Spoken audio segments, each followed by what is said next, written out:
Good morning, everyone. Good afternoon, good evening, depending on what time zone you're in. And welcome to the first Data Ethics and Protection Webinar Series, the first in the series. And this webinar is titled Data Ethics Issues in Higher Education. My name is Amanda Chukwudozie. I am Program and Project Manager at the University of Nottingham at the Institute for Policy and Engagement here. And I will be your moderator for today's session. This webinar is hosted by the Association of African Universities in collaboration with the University of Nottingham and the Ethical Data Initiative. We are here today to have a conversation around data ethics, data education, and important higher education related issues on the African continent. So the ethical data discussions will explore pressing ethical questions inherent in data technology, data collection, and data-driven research. And it will highlight the need for training digital practitioners in the ethics of data collection and data use. We all understand that our society today relies heavily on the digital transformation that has been occurring in the past 3 decades or so. We know that data has been driving all the problem solving that has been happening in our world today. And we know that our society, especially in Africa, has not been left behind in the use of data and in problem solving and decision making, which is quite welcome. But while we welcome this revolution, we also have to be cognizant and careful of how this data is being stored, this data is being used, and the challenges that affect everyone in terms of the ethics surrounding data. So what governance policies and frameworks are implemented? What is needed to make sure that digital technologies and opportunities are available for everyone and we don't create monopolies? How are we making sure that we're not replicating the pitfalls of colonialism and feudalism in this landscape? Who owns the data that people are using? Who benefits from that data? Are we replicating issues around capitalism with this data? Are we replicating lawlessness in data use as well? Do we think it's time for data ethics to become an integral part of education in the curriculum? Do we think it's time for us to start educating people on what their rights are in terms of data use? These are some of the questions that we're going to be exploring in today's webinar, some of the conversations we're going to be having. We're going to have a rich conversation.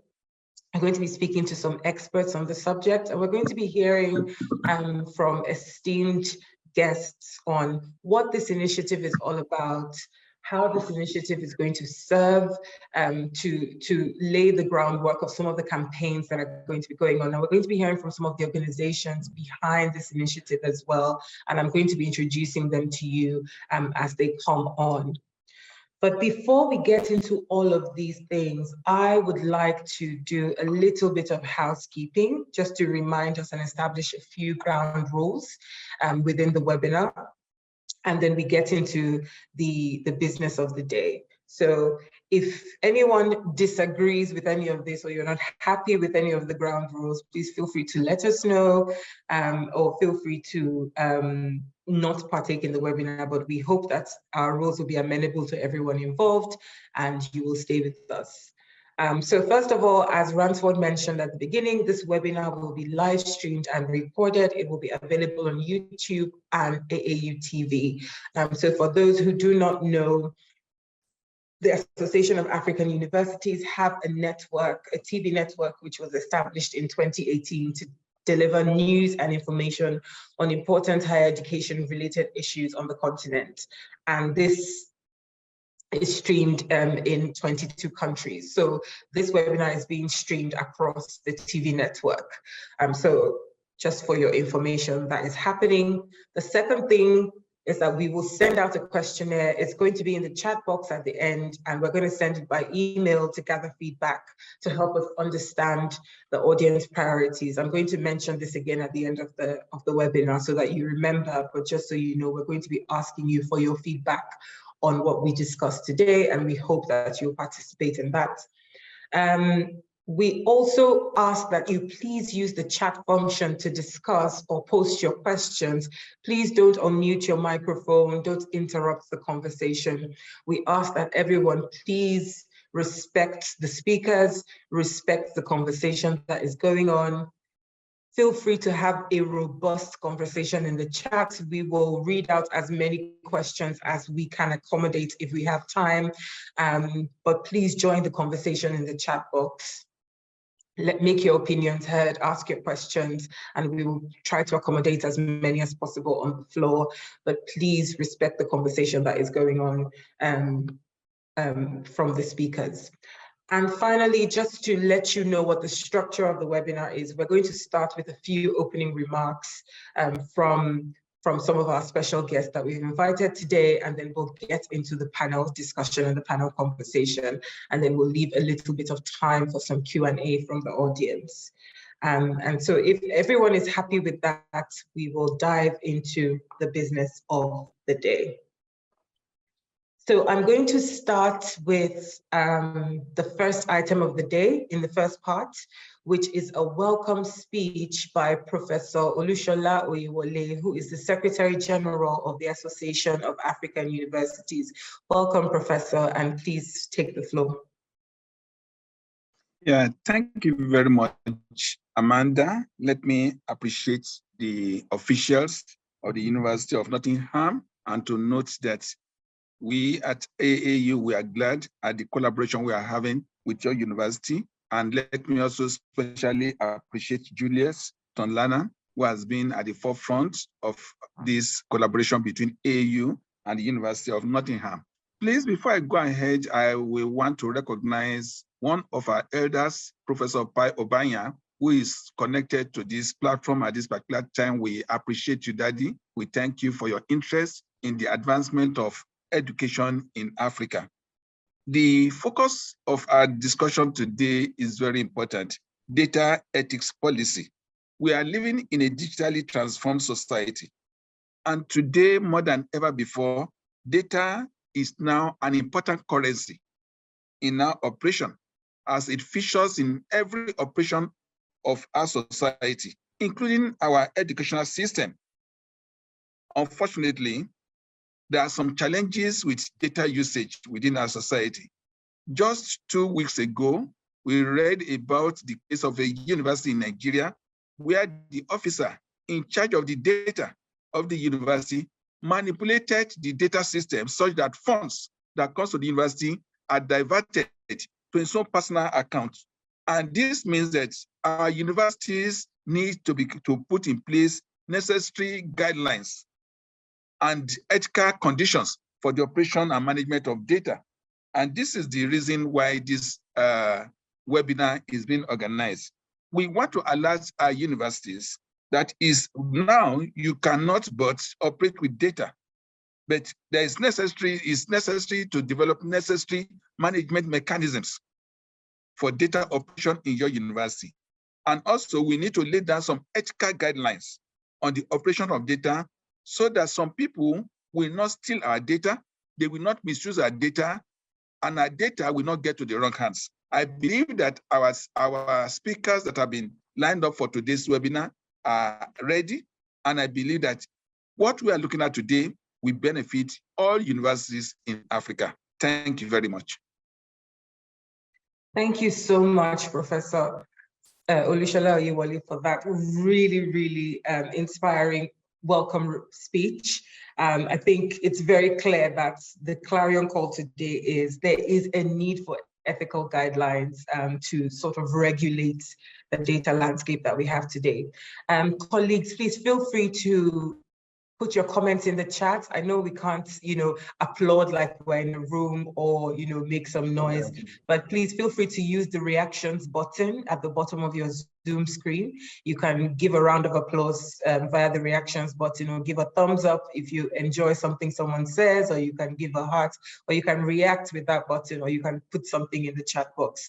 We encourage you to be as interactive as possible as we can on the webinar. I'm going to move on and introduce Professor Juliet Stontlana, who is the UNESCO Chair in International Education and Development and Professor of International Education and Development at the University of Nottingham, to introduce the initiative. She's going to talk to us about the objectives, the method and structure, and expected outcomes of this initiative that we're gathered to discuss today. Dr. Stontlana, over to you. Thank you very much, Amanda, and thank you very much, Professor Olusola Oyewole. Colleagues, ladies and gentlemen, the Association of African Universities, in partnership with the University of Nottingham and the Ethical Data Initiative, are happy to launch this groundbreaking campaign for the inclusion of data ethics in data science education on a global scale.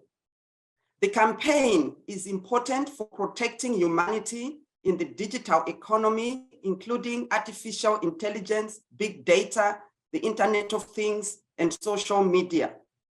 The campaign will begin with a series of informative webinars and panel discussions to be aired on AAU TV and the various linked social media.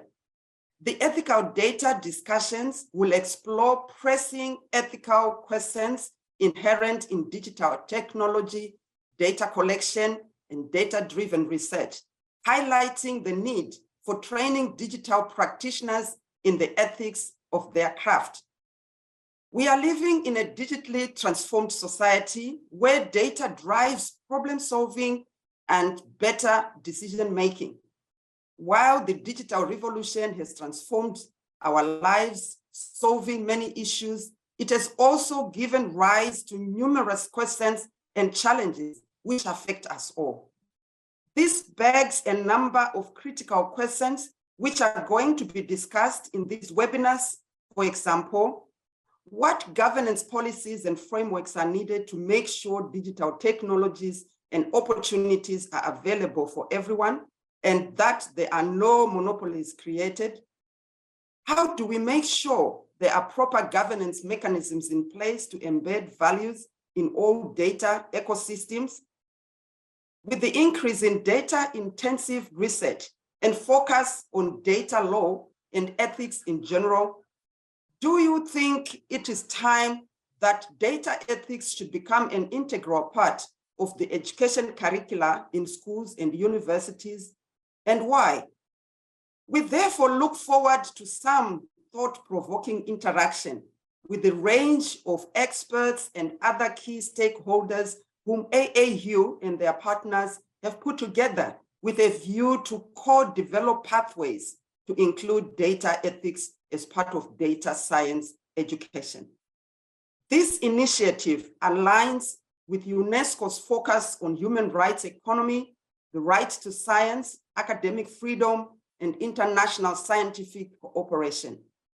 This way, AAU are also making a significant contribution to UNESCO's operational strategy for Priority Africa.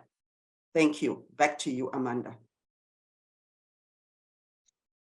Thank you so much, Juliet, for that scene setting. I think that's really clear. That sets the groundwork of what we're trying to achieve with these webinars and where we're headed with all of this. I think the big idea is, how do we make sure that we're able to integrate some sort of learning about data ethics? How do we answer some of those key systemic and existential questions around data?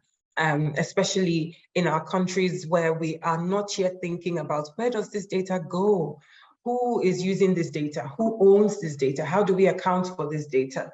And what is the ethical usage of data? How do we make sure we don't create monopolies? And I think what these conversations are going to serve to do is that we're going to pull together some of that expertise that we have, that expert knowledge in the room, but also some of those experiences to say, actually, this is some of what is going on. This is what needs to happen. These are the gaps. This is some of the work that is already happening. I've just had a message from one of the colleagues on the call that they've already been teaching open science and data ethics as part of their curriculum for a number of years. So there is some work going on. We know that the African Union has a data policy framework. We know that the GIZ has been doing a lot of extensive work on data policy and trying to build GDPR work in Africa. So there's ongoing work, but there's still a lot to be done.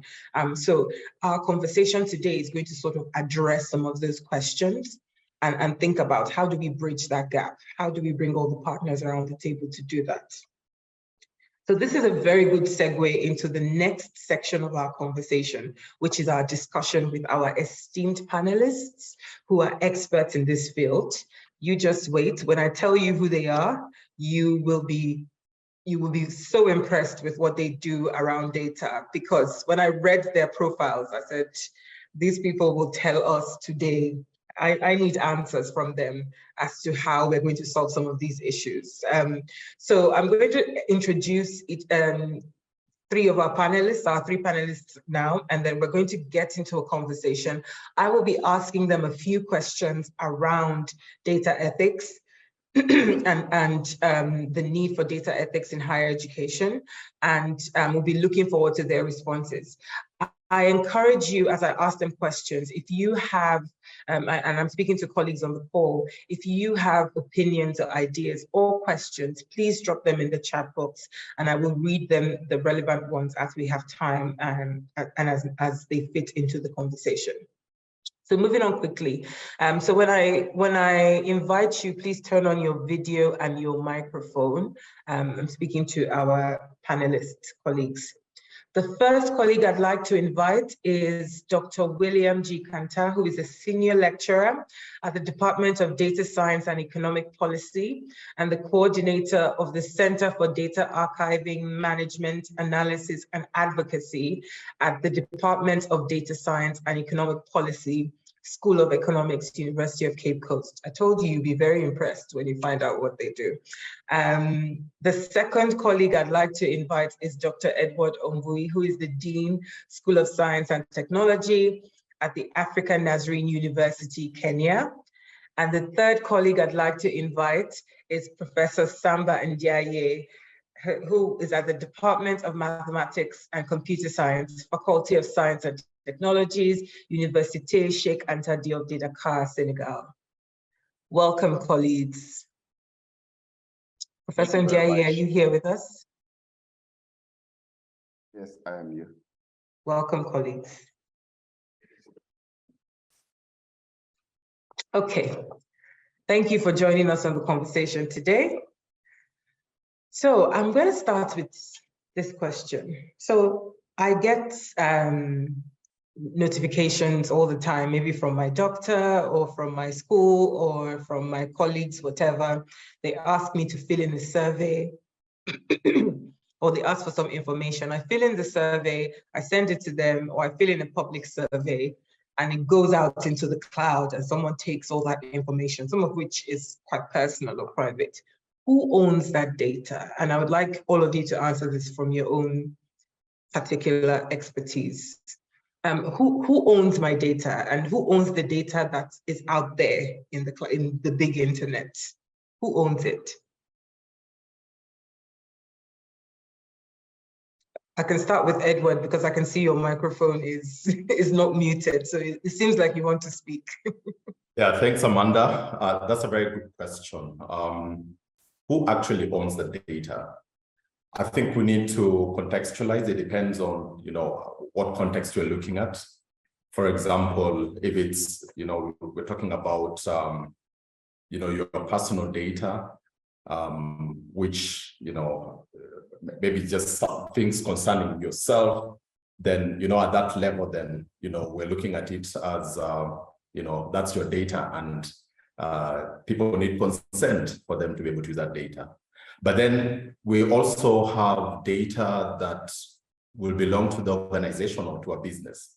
So you can think about, maybe data that will be useful to them, to help them maybe to kind of like develop their strategy, or, data around product development, So then that data For example, in the university, by default, we say maybe the kind of data that our students are generating from the class assignments, at the end of the day, it belongs to the university at that particular level. Likewise, when it comes to research, okay, and academia, all this data that we generate, the hypotheses, the research that are done, So when I look at it, we have to really contextualize what's the source of the data and, and all that. Now, when you look at, for example, in government and the public sector, what kind of data does government use to do their planning? Okay, be it in the public health, maybe even analyzing crime patterns. For example, in Nairobi, there are cameras all over in the streets. So when they're capturing that data and we're saying, okay, that data belongs to government. And so I think it must be contextualized, it must be put in the right context, maybe at individual level, at organizational level, at government level, or maybe, so it depends on the levels. That's what I'll answer. Fantastic. Thank you so much for helping us disaggregate that data. William, do you want to chip in and tell us who owns the data that is out there when we put out our data in the cloud? I think Dr. Ombwe has been really good at telling us the different bits of data information that we put out could be owned depending on who's asked for it and where we put it. But I think on a larger scale, I think there's a sense. So when Professor Oyewole spoke in his opening remarks, he talked about how a colleague moved data from the university service to his personal email address or to his personal account, which was really easy for him to do, and he could just take it from somewhere. So he was able to steal that data. So when we say who owns our data, legally, who can lay claim? When I've given data to an organization who has asked for it, who owns it at that point? Is it still mine? So basically, anything that belongs to you is within your control. Once the thing is out of your control, it means you don't really own it. If you own it, you have control over who uses it, how it is accessed, and then who gets what is in it. So with the 21st century where we use cloud storage here and there, we are only giving some level of access in the usage of the data.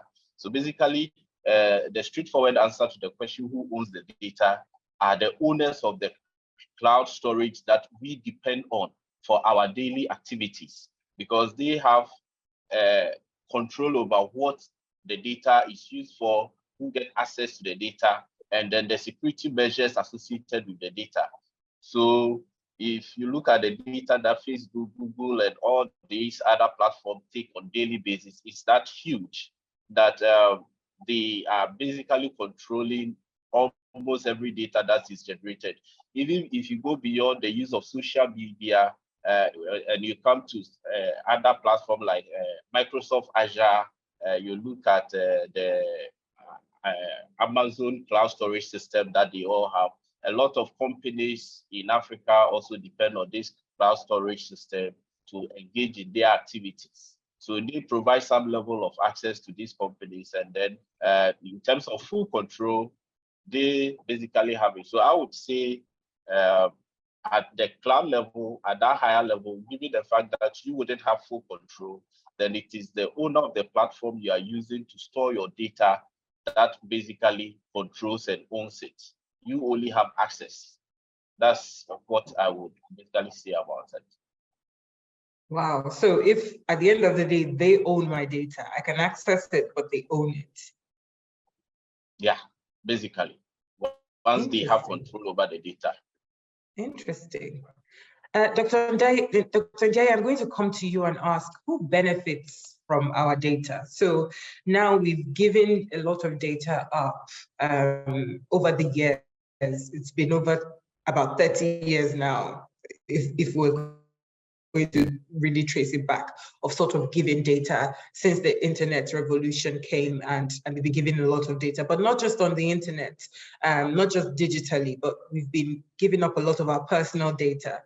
And there's a lot of it collected from each person. Who is benefiting from all this data? Thank you. I apologize. My English is not very well, but I think that company benefits of our data. Company is based businesses, hospitals, benefits of our data. They need our data to elaborate their strategies. Donc, I think that companies and also benefits of our data, of our data. Is this a good or a bad thing? It's a good thing for these companies. No for us, I think. We have to make some legal counterparts. What are the ethical? So I think Dr. Ndiaye has mentioned, and I'll throw this open to all three of you. He has mentioned that companies and the people who essentially, building from what Dr. Kanta has talked about, essentially the people who own the cloud, they own this data, they're the ones who are benefiting from it. What are the ethical implications for me and you who have given up this data? Now that these people are benefiting from our data, what are the ethical implications? Is it impossible for us to also benefit, given that it's our data? This question is for me? All three of you, anyone who wants to answer. Personally, I have no skills about ethical. I am here today for the ethical.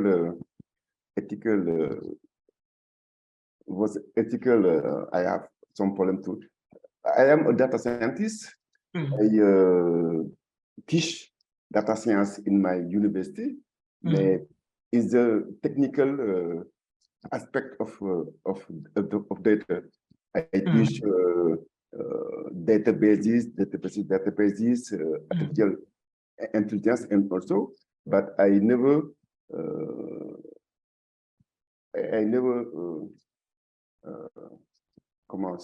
je n'ai jamais travaillé about the technical aspect. Now I am here to. I hope that you have, after this webinar, some courses to insert in the ethical part. Yeah, it's the ethical part. Thank you. I see. Okay. Edward, do you want to speak to the ethics of it? I'm not sure. I think regarding who benefits or just the ethics. I think you'd asked about no, so you could, so I think we've spoken to who benefits, being the businesses, the companies. If you want to add to that, that's good. But what is the ethical implication of them benefiting from this instead of the people who do own the data? Yeah, definitely. I think I just wanted to make sure, first of all, to say that both parties can benefit. The companies that are basically storing this data, and for the users and different categories of users who are creating this data. I'm thinking about it like universities. We need this data to, for example, the research that is being done at postgraduate level. Because the data is available. Without data, then they cannot be able to derive insights. Same thing for government when it comes to doing their budgets, planning, and all that. They need the data, and even at individual level, as you rightly said, when you fill in all those forms, I want information which is customized for me. I just don't want broadcasted info. So at that level, I'll benefit by having my data out there. And be able to see, all those personalized advertisements, then that's good. And also for the organizations, definitely, in terms of marketing and all that. Now, what are the ethics side of it? If I'm giving my personal, and I'll break it down maybe to those 3 levels. At individual level, if I'm giving out my data, and this data is not serving the purpose for which I consented, then we know we have an ethical issue right there, in terms of privacy. If I give an example, in Kenya last year, actually there were 2 universities that were sued by students. Why? In the first case, the students sued the university for using her image to advertise new courses without her consent. At that level, they just taken the photos in the university, but then she graduated. A couple of years later, she's saying, hey, my photo is still being used and for commercial purposes, and nothing is trickling down to her.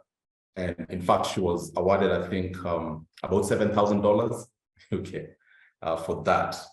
And so who benefits? Are using my data for commercial purposes and nothing trickles down to me? Then we have a big issue in there. And this is a kind of awareness that, as users, regular users, we should be able to be aware of. Nothing should benefit from your personal data, and actually probably something else, maybe Amanda, we should have been very clear. What is data? Is data just text? Data images? Is data my voice, for example? Yeah. And I gave consent for you when you said that, yes, this is going to be live streamed. And so if it's going to have some commercial, connotation to it, then I'll come and say, hey, Amanda, you made $10,000. Where's my share? Okay, it's only right for me to ask. Yeah. And so I think that's the catch, whereby, first of all, are you getting consent from me? And is it serving the purpose for which I consented for? Are you going beyond that? And maybe finally, in that case, one time my wife and I, when we had our firstborn, we went to the studio, we took photos. And then there was an exhibition about a month later in the city. One of our friends called us and said, hey, we've seen this huge poster of you as a family. It's actually standing out among the collection. As I said, wait a minute. I'd never consented to that. That was very unethical for the photographer to use our image, which you had paid in the studio, but then now using it for commercial purposes. And you see, in that case, that's really crossing and going beyond what I'd actually paid for as a customer, than them trying to use the image of the family for the commercial purposes. I think that's a really, really interesting perspective to bring in. And it's something that we see quite often. You see your face on top of a barber shop. This has happened to a friend of mine, and I found it very funny. I sent him a picture of it. Vusumizi Maposa says in the chat that data is collected through face recognition systems without consent of the users and public. And it happened a lot during COVID-19, and it's still happening. And I think we've seen a lot of cases about that. And I think my question to the panel is, when we think about the wider systemic issues, and we're doing a deeper dive into this question around benefits now, but when we think about the wider systemic issues that we have in African countries, around the law, the legal issues, the policy issues, enforcement of the law, how possible is it to get, as an individual, your own benefits from the data when you cannot enforce laws? First of all, do the laws exist? And it circles back to the education around data. So does education around the ethics of data and your rights as the owner or as the person who has supplied that data exist? And then how is it possible to enforce that law? And I know it might be, outside your realm of expertise because you are not legal people. But do you think that, does that policy exist? Does that policy in the data space exist? And William, I'm looking at you because you do a lot of work in data ethics. So does that exist? Can people get, some sort of reparation for having their data used in that way, even their photo or their voice or something? I think a number of African countries lack a lot of laws when it comes to issues related to data protection. Those that have the laws, implementation has been very weak over the years. So it is quite difficult to regulate that space. If you look at these big tech companies that operate around the world, they are based in US, China, and all those places. When they come to Africa, they never come down to establish any subsidiary here to be regulated by the internal laws of the country. Their system is such that it is difficult for the local law enforcing agencies to take charge of their activities and also influence whatever they do. So it is quite difficult for regulating the activities to even extract the kind of benefits the country can even get from them. Most of these companies use data collected from African countries in their marketing activities. They earn a lot of revenue from Africa without even paying a single tax on the continent because we don't have the proper regulatory structure. I believe if the AU is to implement their data framework, it will go a very long way to curb some of these issues when they are able to put that in place. The problem in Africa now is implementation of those that have the law. Implementation is difficult. Ghana, for instance, has a data protection law, but over the years, we've not been able to effectively implement it in a way that will benefit people who have submitted their personal data to these companies that use data. Sometimes you will be there and then a private company you have never had any interaction with will send you a text message simply because they've had your phone number or something from a company that you just filled the form with without your permission. And this continuously comes, and the data protection agency is aware of some of these issues that come up every day, yet they do nothing about it. So I think law enforcement should be strengthened, and then there is the need for better education. Of sometimes most of these companies are not aware what they are doing is not right.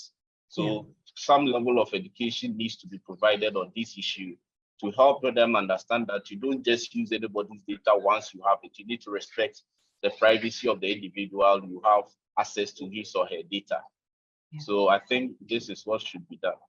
Yeah, absolutely. I completely agree. We circle back to the policy environment. We need some sort of strengthening of the policy environment to be able to implement that and make sure that people actually benefit.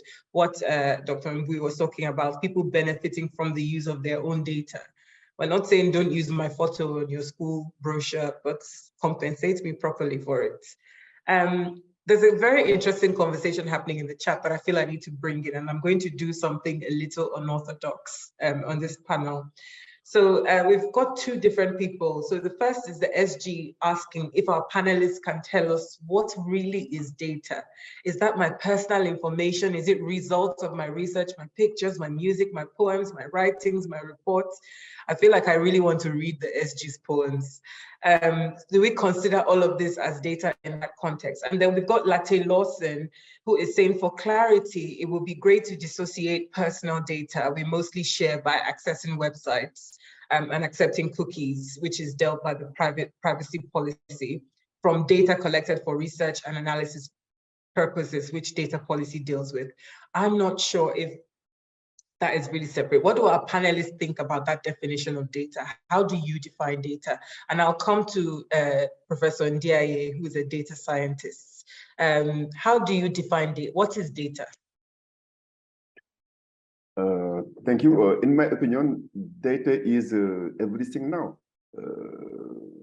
My name,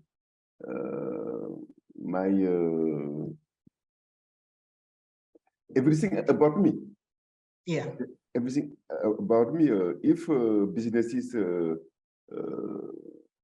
take a look on my calls, on my achat in the groceries, They can know about everything about me, everything about all my secret. Donc data is everything now. That's as we teach to students. Data is everything now. Yeah. So it's not just research findings; it's everything. Everything now.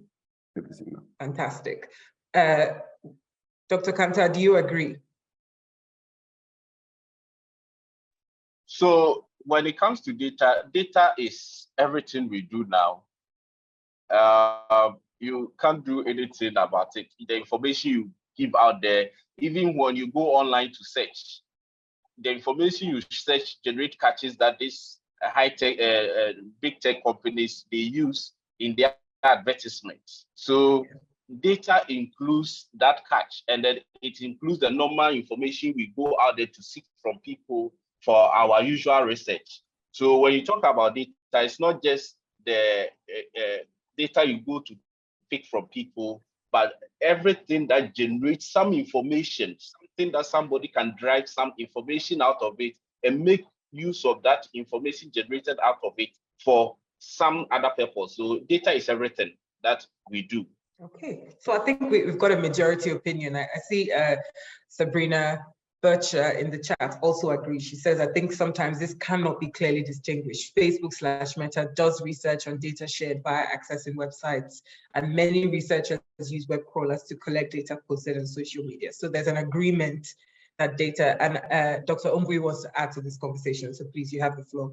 Yeah, thanks, Amanda. I think from my perspective, data, it's hard to define data. And I think for me, to bring perspective to it, it depends on the context and the purpose. What I may consider data for you might not be data. For example, maybe to an astronomer, they just want to look at the sky and do that. But for me, I'm like, I'm not interested in that. For me, data is the pieces of the students and what they've collected. It's limited to that. And in computer science, which is my field for a long time, we try to emulate, especially in AI, emulate the senses of the human being. What is it that you can touch? Can that be data? What is it that you see? Observation. That can be data. What about what you smell? Is that data? To someone else, that's not data, but depending on the context and the use case, they might block out everything else and concentrate on saying, to us, this is data, everything else is noise. So I think it's the context and the use case that really determine then what is data. But generally then everything, can be data depending on if we combine all those different domains. I'm just thinking about how we have different philosophical schools in this room. We have people that say, unless I can see or taste it, unless I can define it within, and some people are saying if it moves and if it breathes, it's data.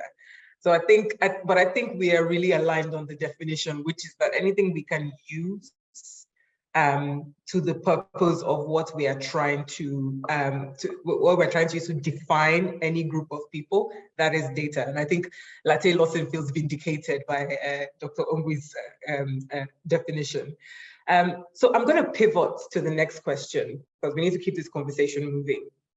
Let's pivot to how data can be used to replicate feudalism and colonialism. And I'll just break that down a bit for our audience.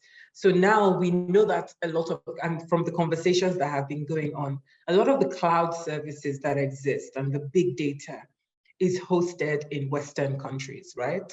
And in Western civilizations. And we find ourselves in Africa and in the global South sort of on the back foot with data because we don't host a lot of this data. We find a lot of our servers, a lot of our information, even in big research spaces, a lot of the data we collect, and I know this personally because of some of the work we're doing, even with universities, when we do big collaborations with universities in Western countries, a lot of that data is hosted either in the US, in the UK, in Germany, etc. How do we make sure we don't replicate colonialism in this constantly evolving landscape and feudalism? How do we make sure our information is not being used to manipulate? How do we make sure information in Africa, information in India, information in global South countries is not being used to manipulate those citizens? How do we make sure we don't unwittingly replicate those? We're not saying people are maliciously targeting these countries, but it's very easy to replicate that. How can we make sure that we take that ownership? And I'll follow up with that question because I want you to answer it together. What is the role of us as Africans, and what is the role of those Western powers as well, and those Western companies or organizations or businesses that are hosting the data? What is their responsibility as well? Anybody wants to? Okay, so maybe. So on the issue of avoiding this possible colonialism, the pitfalls associated with colonialism and feudalism, I think one of the things we need to do is to first of all understand that these big tech companies, they are in business. They want to make money out of whatever they do. And I think somewhere 2021, Google made about $18 billion from Africa alone, about $18 billion. So the fact that they have something to lose if we decide not to work with them means that we can push them to come onto the table to work with us on our terms. So if African countries go as individual countries, then it will be too little for them to have any bargaining power to get their position heard. So it's better we work through the African Union to get them to create some rules and regulation within which they will work with. So one of the things we could consider as a continent to do is to get them to bring in local servers into the African continent. That way, we would have control over what the data is used for, how the data is used, how the data is transferred, and then they are compelled to work within the framework that the AU will set out in terms of data protection, in terms of the use of data for marketing purposes, and the companies that can benefit from the use of those data sets. So far as they have their head office and then their operations based in a different jurisdiction that is sovereign, then nothing can be done about it. Another thing I think African countries should consider doing is to increase the sovereignty in the digital space. We are only concerned about the not usual sovereignty where government has its own power, but now there is a new space that is coming up in terms of digital space, where if we don't increase the sovereignty over there, then this big tech company will continue to take advantage of the situation. Once you're a businessman, your interest is to make profit, and then anything that will ensure that your profit increase, you continue to take advantage of it. So if we don't increase the sovereignty in our digital space and allow these big tech companies to operate from where they are, then we will not benefit from their activities. Facebook is in Ghana, Facebook is in Nigeria, it's everywhere, but they are still using Facebook.com, which space we don't have control over. It is the US government that has control over it. But if, for instance, once they're in Ghana, they are using facebook.com.gh, and everything they do, everything stays in Ghana, and then the Ghana government can influence the decisions they make, then you have control over the revenue. You can also say, okay, once you're making this amount of revenue from my country, you should come and pay this amount of tax to the government. So I think to avoid it, we need to think about working together as a continent, working with the AU framework and ensuring that we get these big tech companies to have a centralized server system on the continent. And then countries should also consider increasing their sovereignty over their digital space. Because if you don't have sovereignty over your digital space, it's an external country that will control what happens. in your digital space. And that is one of the things we should consider. Thank you. Dr. Kanta, I have a follow-up question for you before I move on to the other panelists on this. Do you think there is political will from countries, from governments? Because you give the Facebook example, and I know a little bit about Facebook coming into Nigeria and Ghana and some of the tussles that happened there, especially with Twitter as well, coming to Nigeria and Ghana and deciding to settle in Ghana because the political climate in Nigeria was not good, was not nice enough. Do you think there's political will? Do you think governments are taking these tech companies, big tech companies, seriously enough to do what needs to be done to make sure that these colonialist structures are not replicated? So I think over the years, African countries have not seen the essence of data, and they've not realized the potential it has to influence activities in their economy. So I wouldn't say there is no political will. I would rather see it as more of not having an appreciation of the space and the potential of the space for their economic development. So once you lack the appreciation of the impact of that space for economic development, you don't fine-tune your policies towards extracting the benefits from that space.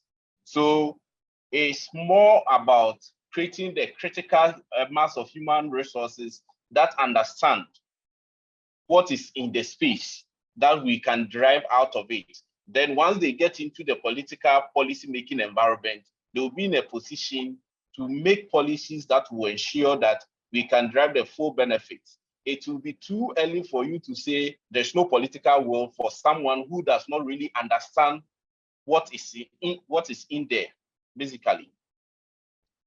Yeah, but it's been over 25 years since the internet came. At this point, I feel like that's even worse than not having political will, for you to still not understand.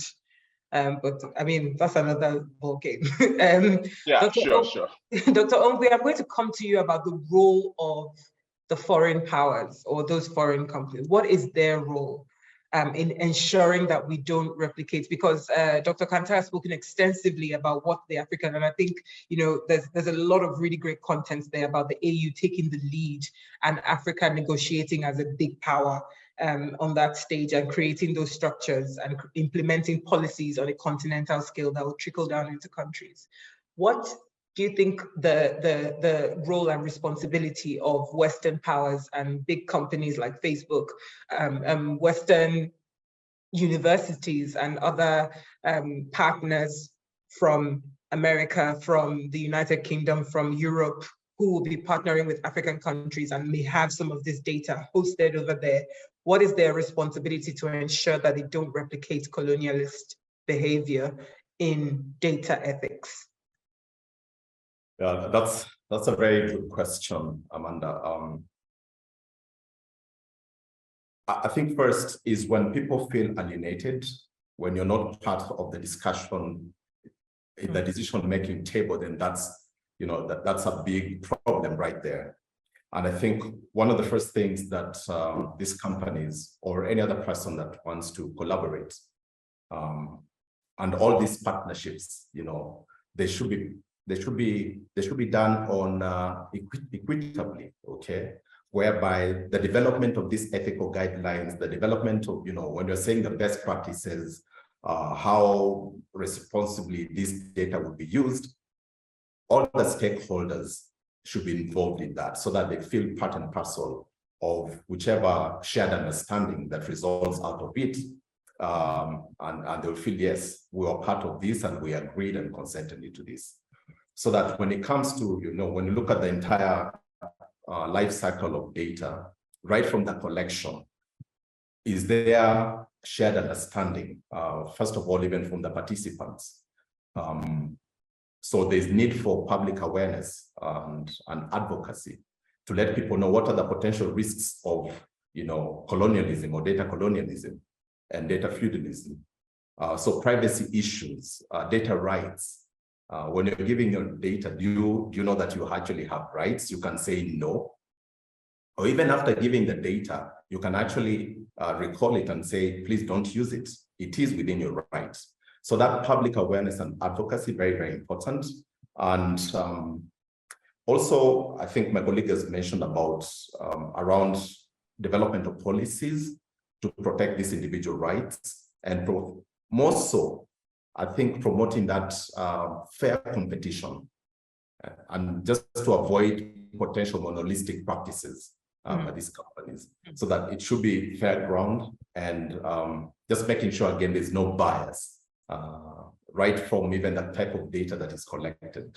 And so I think that is one way we can be able to just ensure that, you know, the kind of data that is collected, it actually meets the threshold, right from data privacy. Once this data is collected, you know, can someone be identified from the personal data that they're collecting? So that should be part of their policies, just to make sure, again, it's very clear on access control, security protocols to safeguard that data, and just to make sure, again, there's no unauthorized access or sharing that data to third parties who might, maybe for commercial purposes, okay. So that should be very, very clear right from the onset, and so that these companies are actually held responsible. You know that. Finally, I think also when it comes to transparency, it should be very clear to individuals how their data will be used when it's being collected. So these companies which are collecting data, whether online or whichever other form or method they use, they should provide transparent information about their data practices. So it should not just be a blind, you know, often we don't even normally read pages and paragraphs. So, you know, we just go right into I agree or I consent and, you know, click OK. So I think probably those should be key areas that we need to watch out for. Yes, I think there's been a conversation in the chat where Professor Tontlan has said, what is the implication of accepting cookies? Which is, you know, one part of, or one way that we are sort of blinded with legalese around, you know, data, and they just tell us and we just click accept. And we don't even know what it means. Like every time it's just illegitimate interest. I don't know what that means. I'm just like, okay. And I feel like we need to move for all that information to be put in just simple English so that we can know what we're consenting to. Professor Ndiaye, I'm going to come to you. I'm going to try to ask this in as simple as I can, maybe in my broken French. Do you think it's time for data ethics to be part of the education? So data for the education curriculum in schools and universities to include data ethics. I think you mentioned before that you would like to see ethics as part of the curriculum, but I want to ask you why. Pourquoi? Why should we have ethics as part of the curriculum?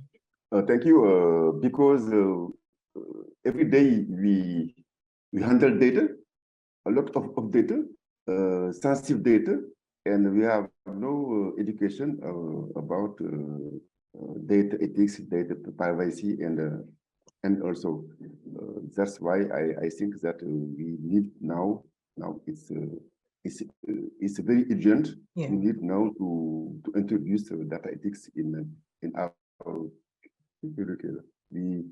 Every day we handle a lot of data, but before to finish, I want just to say something about data colonialism. It is a new concept for me. It's the first time I heard about it. My opinion is data is stored in data. How is data centers? In my opinion, the problem is to have data centers in Africa. We have now data centers in South Africa, I think. We have a data center in Senegal. I think that is not a problem about the state. It's a problem about Africa, about sub-regional organization to discuss to have data centers in Africa. and now to negotiate, to have access to this data collected by big companies. Thank you. So building our own infrastructure to host our data here in Africa. Yeah. That's a really good point. So instead of talking about, oh, how do they host it equitably? Why don't we take ownership of that and host it ourselves? That's a really good point. Dr. Kanta, I'll come to you on the question around why is it time? I think we know, I think whether it's time is out of the question. We know that it's time. Why now? And I think what I want from this question, because it is something that we all agree that we should have data ethics, but I want you to convey the situation and the urgency of why now should data ethics be part of the curriculum in schools and universities? So it looks like in the 21st century, data is running ahead of everybody. So a number of universities are now working towards introducing data science, AI, and all those stuff into the curriculum. And now if we don't think about the kind of people you are churning out in terms of people you are giving them access to knowledge on artificial intelligence and then data mining and machine learning stuff, and they may use data in the wrong way, and we'll be coming back to talk about these same issues of these big tech companies taking advantage of African countries. This time around, you have Africans themselves misusing data generated from their continent. So it's better we train people who have that ethical skills attached to their machine learning technique, their data mining technique, so that they will appreciate the fact that having access to someone's personal data doesn't mean you abuse that data. It is also key to inform policy, because it's these people we train from the university that go out there to make the policies. So if they understand issues related to ethics, then you should expect better policies that will ensure protection of personal data, that will ensure that society as a whole benefits more from the data generated than an individual businessman or an organization benefiting out of it. So it's better educational institutions across the continent think of introducing data ethics into their curriculum to train them on the use of data. It is very important that we distinguish between research ethics and data ethics. They are two separate things. So it's important to understand that what we currently do in most of our institutions is biased towards research ethics over data ethics. It is important we show that distinction and appreciate that we need data ethics now.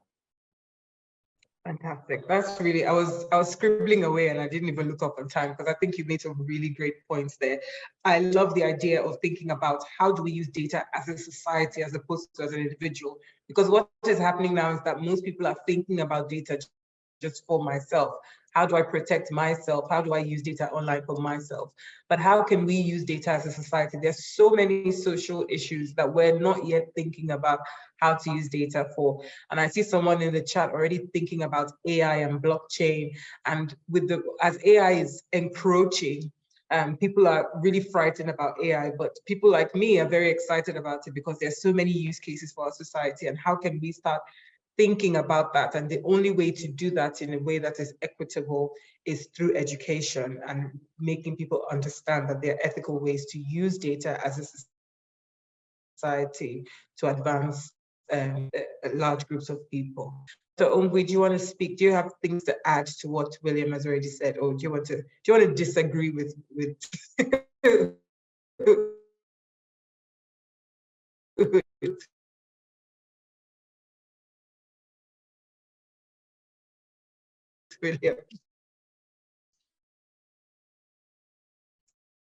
Let's have a disagree.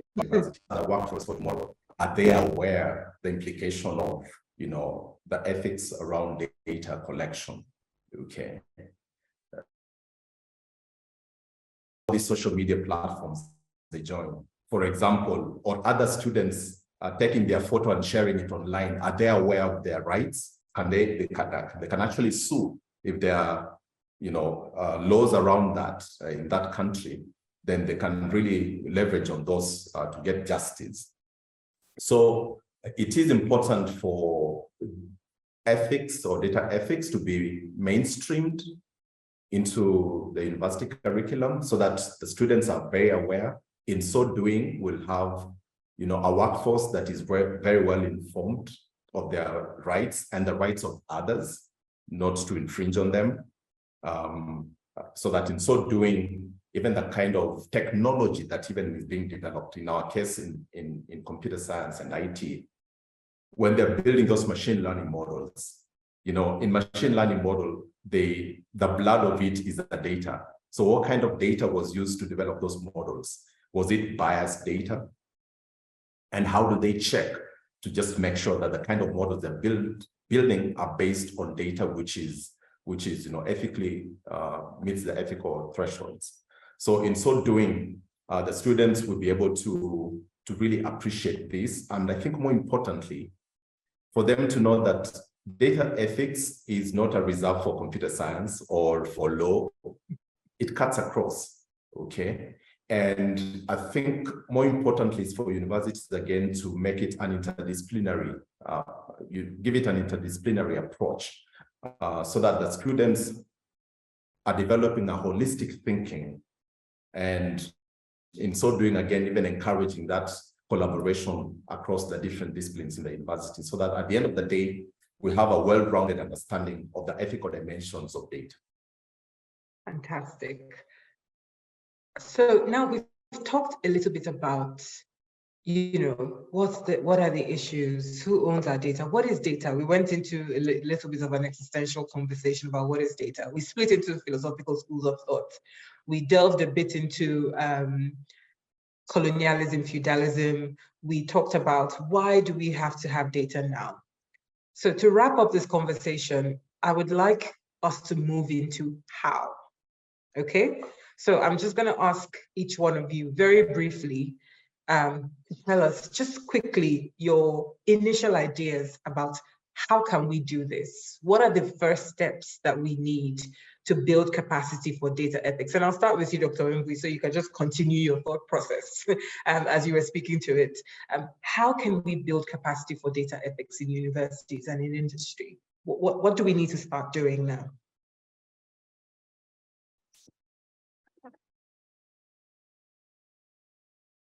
Dr. Mbui, I'll start with you. Okay. In our own little ways, using the existing processes, let's encourage research and collaboration among universities and the industry and other stakeholders in the field of data ethics, so that this kind of research should actually be supported to explore the ethical dimensions of data, as you say, the entire collection. What kind of ethics should be involved at the point of collection, at the point of, there's this acronym called CASH, at collection, at analysis, at storage, issues around hacking, issues around, sharing, so that at the end of the day, that those collaborative projects or efforts, then they can really help us to identify some of the emerging ethical challenges, probably some which we might not be aware of today. And so doing, again, we should be able, with those kind of projects, then we should be able to have some very strong frameworks which have been developed from our context as Africans. And so that we also have something to share to the rest of the world in terms of our best practices. And then secondly, encouraging the development of professional ethic codes and standards. I know these codes, others they've been developed elsewhere, but do we own them ourselves? So in so doing, I think if we're involved in the development of this, then this can really be able to shape our ethical behavior and responsible data practices. And not just for universities, but also engaging the industry and other professional bodies, depending on the discipline, so that we have a shared understanding. In so doing, we'll be able to promote these standards that we are coming up with. And then maybe finally, on my side, I think maybe talking from a university point, and I know this cuts across, we have what we call the ethical review boards. so that these are the boards, and I think I'm not one to assume that they exist in every department or schools, but it's really important from where I sit that the kind of research that we're doing, it should get, a white flag, that they should be able to be, kind of like the big brothers checking to ensure that, the projects being done, the development, the technologies, the innovations that are coming from universities, they're actually above board in terms of meeting the ethical principles and the guidelines that are existing in those development of the research publications and innovations. Then finally, maybe in terms of policy advocacy, so that we're able to promote the integration of this data ethics into the industry practices, because I believe as universities, we have a big role in influencing industry and even government regulation, because government is looking at us in terms of, hey, you're the researchers, tell us what to do. All these policies that they're coming up with, then, in so doing, as we work with the policy makers, we should be able to shape the data protection laws and privacy regulations and other, guidelines as related to, ethical data practices in the country. So if we implement these strategies, then I think both industry and academia, we should be able to chart our own history and story about the culture of data ethics and generally drive responsible data practices. Fantastic. Thank you so much. That is really, really like a full 360 picture. And I think the only question that's left is, do we have the wherewithal to implement, something like that? It's very straightforward. And I think, there are already a few policies that sort of exist, or strategies or guidelines that lead us, down this path of collaboration, review, implementation, policy advocacy. But, the implementation, are we ready for that sort of implementation?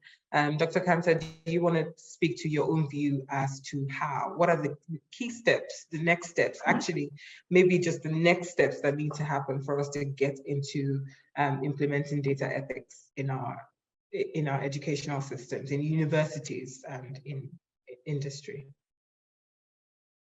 So I think I agree with all the points Dr. Mbui stated in relation to the processes to start data ethics in our universities. So the issue of engaging in research in our context to understand ethical issues associated with data in Africa is key. And in addition to what he said, I believe promoting professional bodies that would regulate activities when it comes to data ethics is key, because apart from you training the individuals out of the school, there should be some continuous check on the use of the data that is generated.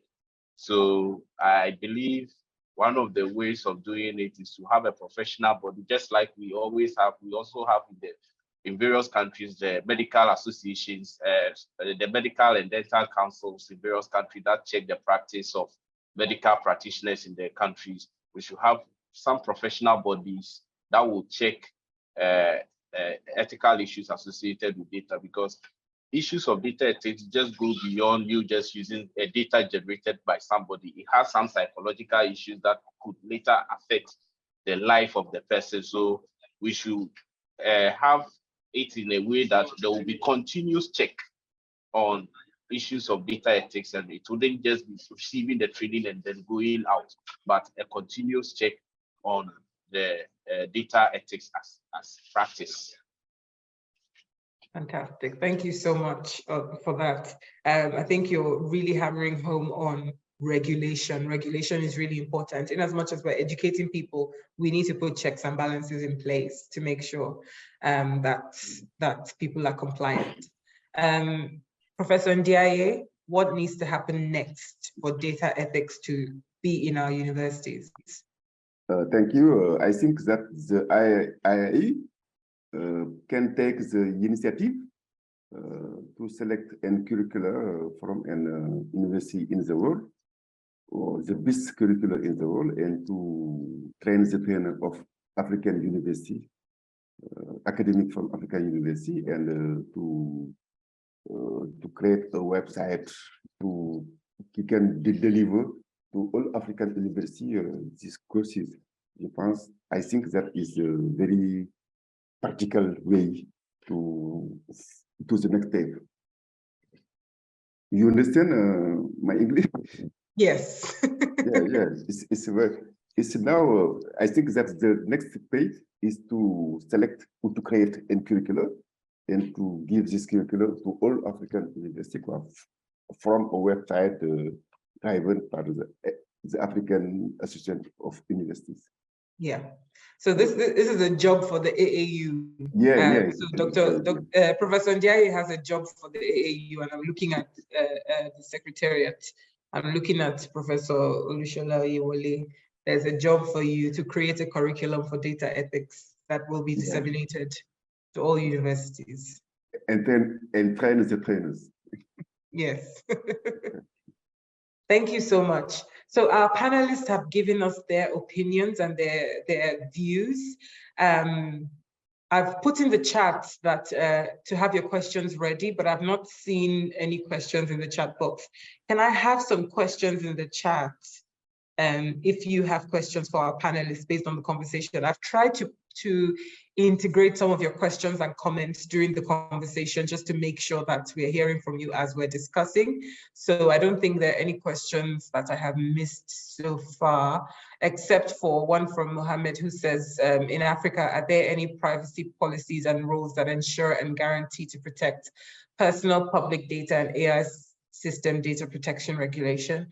Mohammed Khalif Ali, I know that the EU has a data policy framework, and some countries have their country level frameworks, but I'm not sure in terms of integration, and certainly not AI rules at the moment. I'll go to our panelists. Are you aware of any privacy policies to protect personal public data and AI system data protection regulation in Africa?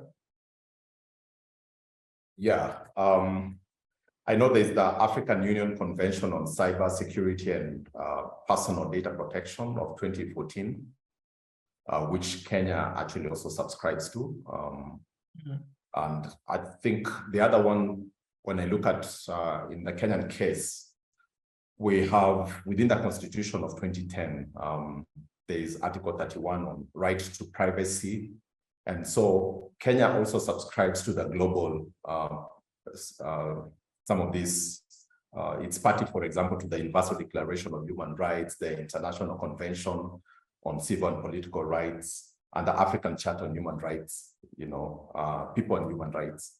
So this definitely, I think probably if you just Google, especially in regard to AI and matters around the digital space, then the African Union Convention on Cybersecurity and Personal Data Protection, 2014, really comes in handy to inform. Yeah, but with the advances in AI, would you not say that there is need for much more specific regulation that is more updated to what is happening with things like ChatGPT and etc.? I feel like for policy that was implemented in 2014, should there not be some updated regulation? Yeah, I think that's a very good question. I think going back again to, want to stand, maybe let me revert and say this. We don't want the laws to be prohibitive of the innovation, as someone said. But at the same time, I think more importantly is to look at the source. All these models, all these applications, all these AI innovations, they depend on the data. Data is everything. Just like, we talk about oil. Crude oil in itself is nothing as compared to when it's refined. So this data, what is the source? What are the ethics around the collection, the analysis and all that? So that, the machines will only do what they're given. So I think more important is to look right from the source at the start and strengthen and tighten the ethics around the collection. So that we're ensuring, for example, if you're doing a facial recognition system, then it will not be biased to picking out on Africans, okay? And then maybe for white faces, the prediction is, you know what I'm saying? So that bias, it should make sure the collection, if it's you're collecting facial recognition of faces, then it should be balanced. That's, you know, whether black, brown, white, yellow, maybe pink, okay? Then that sampling should be very evenly distributed so that your model is able to, you know, there's no bias in that, yeah. Okay. So it should be focused on, you know, on the model, not necessarily the use case of the data of the AI. So it's about the data collection, not how the AI. Okay, that makes sense. We have a question from the SG that says, is it ethical for an organization to use my data without my permission, or because I volunteer to supply my personal data to them at their request without my asking of what they want to use it for? So I didn't ask them what they want to use it for. I volunteered, they asked for my data, but they just requested my data and I gave them. So let's say I go to a hospital and I gave them my data, you know, on a sheet, and they use it without my permission for something else. Is it ethical for them to do that? Definitely not. It's unethical. Go ahead. Sorry. No, go ahead. So it's definitely unethical, because definitely once you are giving out your data, you volunteer that information, and that information basically should come with the purpose for which the data is being collected for. The person who is giving out the data, his information, should know what the data is going to be used for. And if it is being used for other purpose other than what the information was collected for, then it's unethical. Is it legal? No. It's not legal. Okay. I will sue that. I want to throw in a twist in that. Okay. In research, for example, we do a lot of research as universities. And the most difficult data to get is health records. However, what is more important, I think the question there is, if they're using my data, I think more importantly is personally identifiable data. I think that should be the caveat. Because when you're asking for this data from hospitals, the whole point is to make sure that, you know, the first thing is to answer, how do I ensure that the personally identifiable data, you know, that issue has been sorted, even as, you know, before I get that data. So yes, you filled in some forms in hospitals. That data is in some database somewhere, or some, you know, some storage somewhere. Researchers are here, and we're talking about the collaboration between, you know, universities and industry. And you're trying I'm trying to develop a model to predict whether some scans are cancerous, you know, depending on what has been done. In that in itself, there's no problem with the hospital sharing the data, as long as that data, I should not be able to identify who the person is, okay? Otherwise, if we say, hey, I gave you the data, don't share it, you know, blanketly, I think the concern is, can someone identify me on the basis of the data that I gave? So I think we need to be also careful when you're saying, so that it's not just a blanket no. Fantastic. Okay, I'm going to take one last question so that we keep to time. Abdullahi Mohammed asks, is cloud data mainly private or public, and which is first priority? So is cloud data public or is it private? I think it depends on the context again. On the basis of you've shared it on the cloud, already it's public in a private way, okay? By me having my mails, you know, I have a password to access my mails on Gmail. They're on the cloud, okay? Yeah. But, you know, there's nothing really there's no evidence I have that Gmail has shared this information, because my account is there. I've logged in, I've accessed it, and that's it. But in the event, okay, because somehow in their policies and out there, they say, hey, this information will not be shared. However, we've seen the likes of Facebook, being called to by, what they call it, their parliament or whatever it is. And some of them have been sued, including Google. Okay, in Kenya, Google was sued for data mining. And so I think more importantly, just to remember that whatever is shared out there, it's to what extent, I think that's what we'll say. There's nothing really private. It's to what extent is it public? Okay. Yeah, that's how I'll say it. And we have someone who has said it also depends on the security measures of the cloud provider. She's put a little wing there to tell us that it depends. Thank you so much, Dr. Ombui. Thank you, Dr. Kanta, and thank you so much, Professor Ndiaye, for a very lively, robust discussion. Thank you for your time. Thank you for your expertise. This has been fantastic. I've certainly learned a lot, and I'm sure I can speak for the rest of the colleagues that they've also learned a lot in this conversation.